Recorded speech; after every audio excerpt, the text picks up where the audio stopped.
Hello, welcome to the final episode of this series of the Xpert 11 Road to Glory series. So far this season, we have played 13 games, won 9, drawn 3, and lost just 1. However, going to the final day of the season, we are currently in second place. P4AH FC have pushed us all the way, and they are top by a single point going into the final day of the season. However, the last game of the season is between the top two. This is an absolutely massive match between these two teams. Essentially, I don't have to put it any simpler than this. The winner will get promoted. The loser will have to go through the playoffs. If it's a draw, it currently favours P4AH FC. That means we have to win this game in order to get promoted to Division 4 for the first time. It could be a huge day in the club's history. Let's see how the teams compare going into this game of such huge magnitude. Apart from us, P4AH FC being one of the most consistent sides in the division, and it's pleasing to see why their squad is far above the standard of this division for the most part. Perhaps let down by a kind of weak goalkeeper, but they haven't really let it show, as Rodrigo Leonardo has been outstanding for them this season, often putting in 20-bar ratings. They also have very good players like Javier Masha, Gerard Mayborn and Hugh Waring, as well as the likes of Sierra, Polghini and Lara Renzar. They are a very strong team and will be looking to beat us. They know they are capable of doing so. P4 are the only side who managed to beat us in the league this season. Devon Wright has taken a knock leading up to this game. He was injured in the last game and is only just recovering. I don't really want to risk him for this final game of the season, because if we lose this game or draw, we have to go for a playoff, and that could severely hinder our chances of promotion.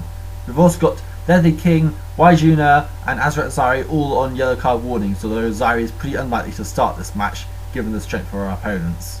Anyway, let's see the lineups for this absolutely crucial match in both teams' history. Knights line up in a 4-5-1 formation with Ant Connolly in goal, the back four Pim van der Kries, Ibrahim Camara, Ledley King and Aquila Santa Maria, the midfielder Reitatau Etta, Timothy Wagner, Alvito Roma, Waijuna and Raymond Hargreaves, a front row man of Celso Mota. P4AH FC line up in a 4-4-2 formation with Les Nijamaya in goal, the back four of Lennox Main, Javier Masha, Rodrigo Leonardo and Ludwig Rulberg, midfielder Danjiro Shimizu, Gerard Mayborn, Montez Pelenghi and Hugh Waring, and front two Eusebio Sierra and Ignacio Lara Renzar. Alright then, let's go live to the supermassive black hole for this make or break massive match. The title decider will be getting underway any moment now. Captains for this crucial match are Ledley King for Knights of Sidonia, as he has always been our number 5 throughout the season, and Rodrigo Leonardo, P4H's number 5, is their captain. Referee is Justin Time, skill 5, harsh to 7. Knights are in the red and yellow strip, playing from left to right. P4AH FC are in the green strip, playing from right to left. This is the only match that matches in the division. The other ones are effectively end of season affairs for everyone else, but for us, we have something to play for, as do P4AH FC. We're about to start this massive game of the season. This could be absolutely decisive. Whoever wins this one goes up. We're about to find out who's going to get promoted in just a few moments. Promising signs early on for Knights. We've got a good amount of possession here, as Real Madrid have just taken the lead against BOR Bears in the game that doesn't really matter. We got an injury early on in the 13th minute, and Reitatau Etta has been injured. That is bad news. This means he's going to miss the change report and probably some of the pre-season friendlies for next season. Pierre Testing is coming in his place. We've got a chance for Knights here. There's a penalty! Oh my goodness! Great start for Knights here. 18 minutes gone and we have a penalty. Pim van der Kries hit the penalty. And he scores! Pim van der Kries puts Manchester City in front inside 18 minutes. What a great start that is. 21 minutes played. It is currently 1-0 to Knights. The half dragging on. P4AH are really struggling to get into this game so far. Alvito Roma! It's the left post. Wow. P4AH have been seen under pressure. They were leading coming into this game, remember. Ibrahim Camara has picked up a slight injury, so that's both our young defenders now with slight knocks. Now, be careful here. 37 minutes play and P4AH FC have a card. Lennox Main has been yellow card of unsportsmanlike conduct as Hearts take the lead against Bagbaza in a match between two relegated sides. And that is half time. So far so good then. It is currently 1-0 to Knights of Sidonia. We created 2 chances and one of them was a penalty, which Pim van der Kries put away. And as things stand, we're going to go promoted as champions to Division 4 for the first time ever. What a prospect that would be. The other half-time scores are BOR Bears 1, Real Madrid 1, Gorgie Thistle 1, Fredrikstad 1, and Hearts 1, Barbaz and Nil. So Hearts are currently the only side apart from us who are winning the game, although bear in mind that all of the other games in this division, apart from this one, don't really have any meaning to them, as the relegation battle has already been decided. It is just the top 2 battle that needs to be decided.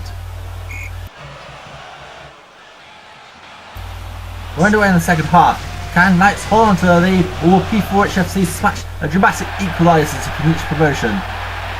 In the first half, we went Knights' way in most of the parts. We've got a flick on goal by Timothy Wagner, saved by Niedermayer.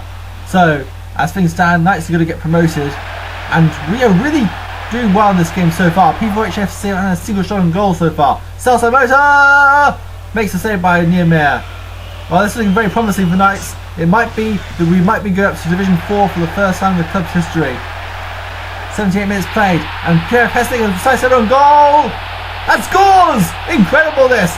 Pierre Festing, who's only on the field because Racer Tau Etta got injured, has scored the second goal for Knights. Clearly I picked the wrong player when it came to picking the team selection between Pierre Festing and Racer Tau Etta, because Pierre has been very good since coming on, more than making up for Racer Tau Etta's injury. And there's the full-time whistle, and Knights of Sidonia FC are going to be playing in Division 4 next season. For the first time in the club's history, we have gone up as champions of Division 4. What a season! Only one defeat all season, and that was to our opponents, who we took revenge on and gone up in style.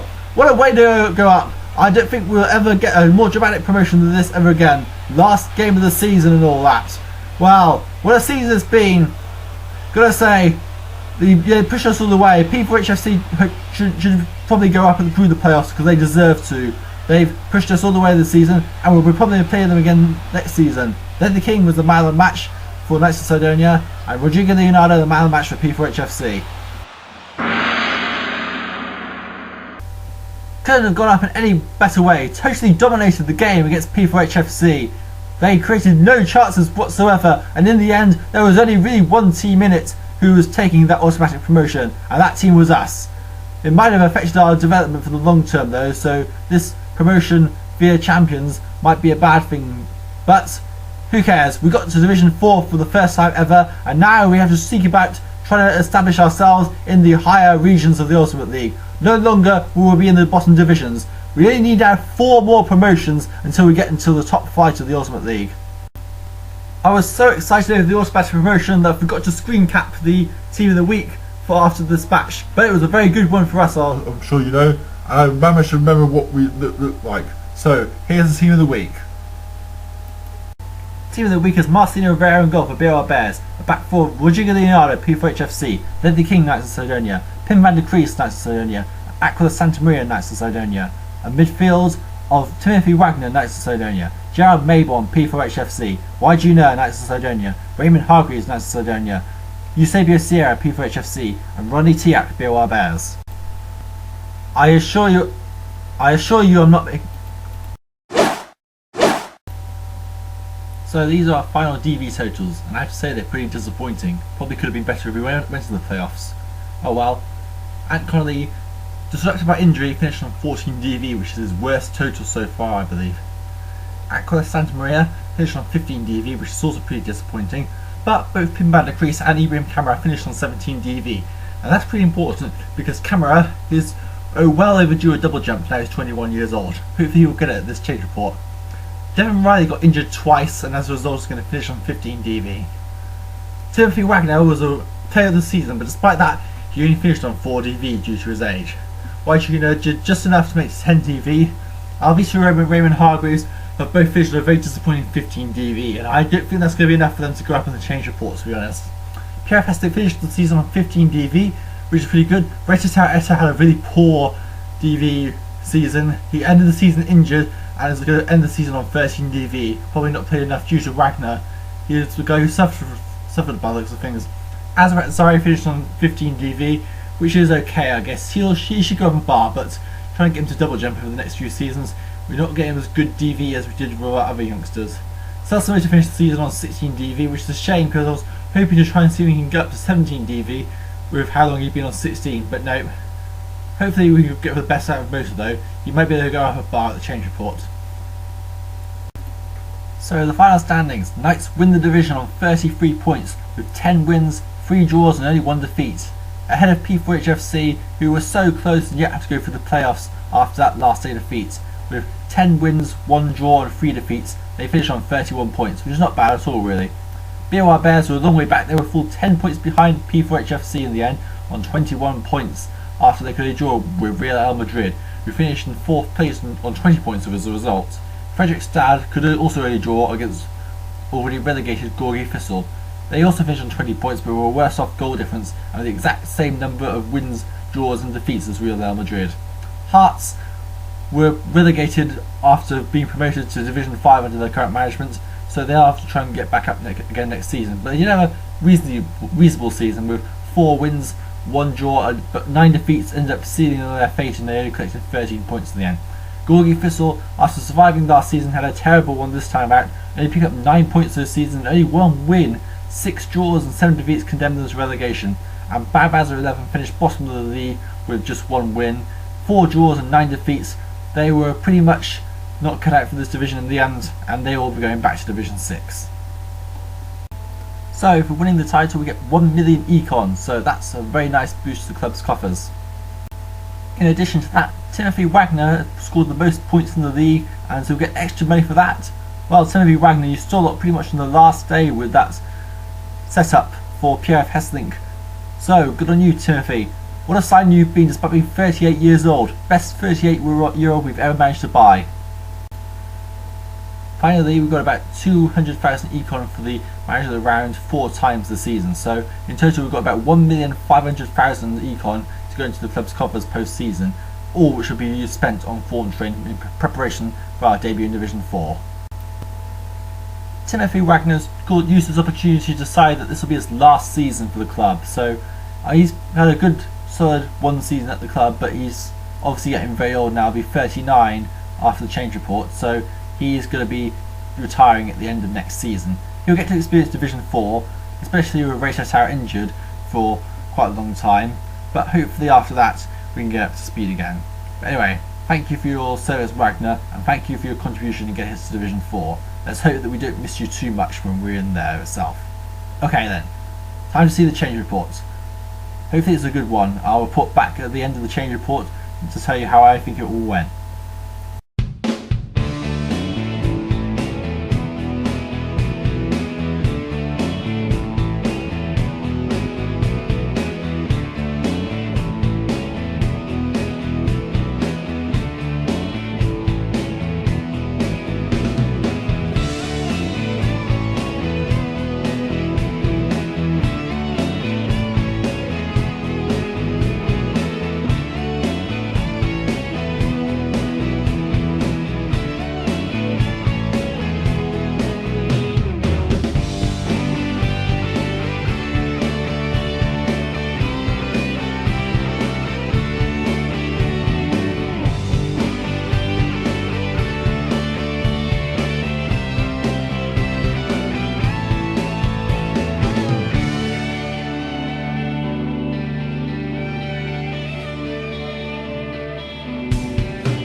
bit of a mixed change report there. While many players went up a bar in the change reports, including Ibrahim Kamara, who got a double jump, which is great to see finally that he's on a good skill path before our first game in Division 4.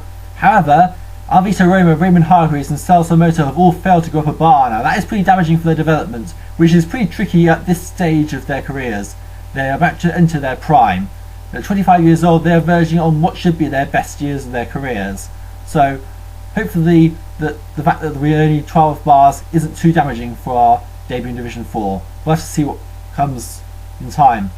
Anyway, that's it for this season of the Xpert 11 Road to Glory series. I apologise for the constant delays of getting the series up this season, but many different circumstances throughout the course of the season prevented the season from going up in time, and sometimes you've seen videos that have gone up much later, a week or so after they're supposed to. I'm really sorry about all this, but unfortunately that's how things go sometimes, and sometimes life throws things at you which you cannot contemplate and you just have to deal with and get on with it. That's what we've done here. That's what we've done in this season, and next season we play our first ever game in Division 4. This will be a very interesting season ahead for the Knights, and I hope you join us for the next season of the Xpert 11 Road to Glory series. Goodbye for now though.